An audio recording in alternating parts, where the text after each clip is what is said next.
Hola, mi nombre es Kevin Jesús Andrade, de la clase de Circuitos 1, y me toca hablar sobre análisis de mallas. ¿Qué es el análisis de mallas?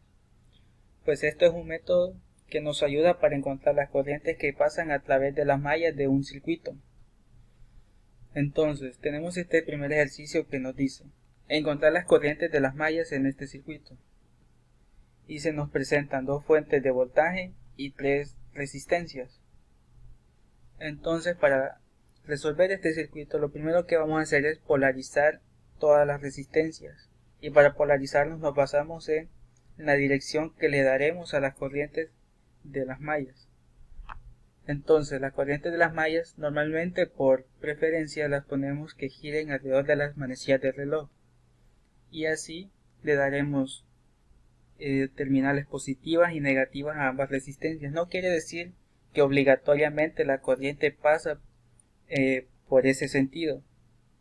Podría pasar por al contrario de las manecillas del reloj y no pasará nada, la respuesta nos dará siempre igual.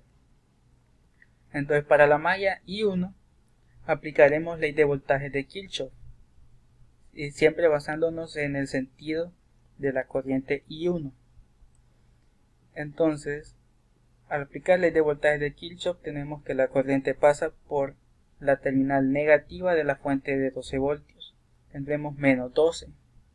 Y luego pasa por la terminal positiva de 4 ohmios, por lo que tendremos 4 y 1. Multiplicaremos la resistencia por la corriente de la malla. Y luego tenemos la resistencia de 6 ohmios, pero vemos que por esta resistencia pasa la corriente de la primera como de la segunda malla.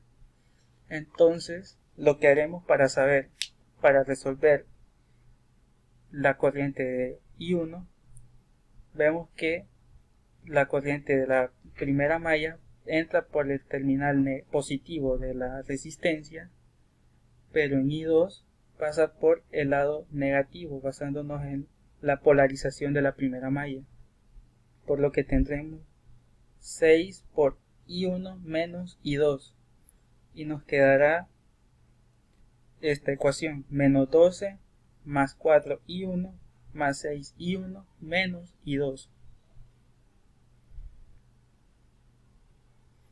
Entonces multiplicamos los términos que hay en el paréntesis y sumamos los términos semejantes, para que nos quede la primera ecuación de la siguiente manera: 10i1 menos 6i2 será igual a 12.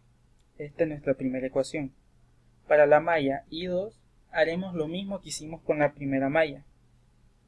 Siempre aplicaremos ley de voltaje de Kirchhoff. La corriente en I2 va a entrar por el lado positivo de la fuente de 10 voltios.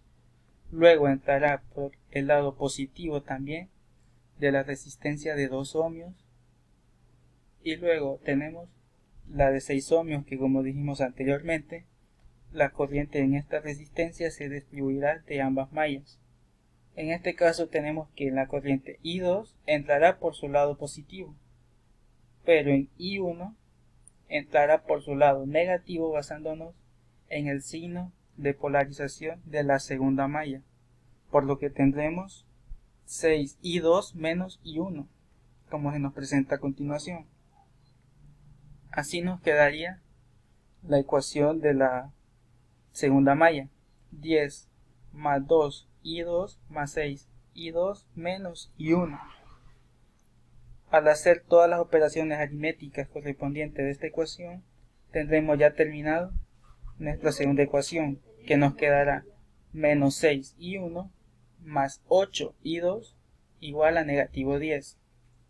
Tendremos dos ecuaciones y dos incógnitas, i1 e i2.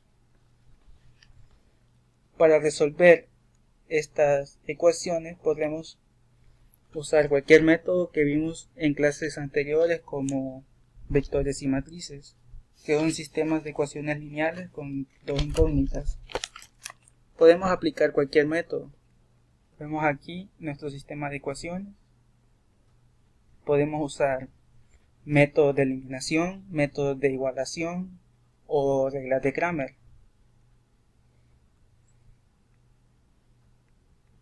Tenemos que una vez resuelto nuestro sistema de ecuaciones, la corriente que pasará en la primera malla será de 0.82 amperios y la que pasará por la malla 2 será de negativo 0.64 amperios. Y este signo negativo no nos afecta en nada a la respuesta. Simplemente quiere decir que nuestra corriente en la malla 2 no tendrá el mismo sentido que le dimos originalmente, ya que originalmente lo planteamos que irá al sentido de las manecillas del reloj, pero como nos dio negativo, esto quiere decir que en verdad pasará al contrario de las manecillas del reloj, pero la respuesta no afecta en nada. Muchas gracias.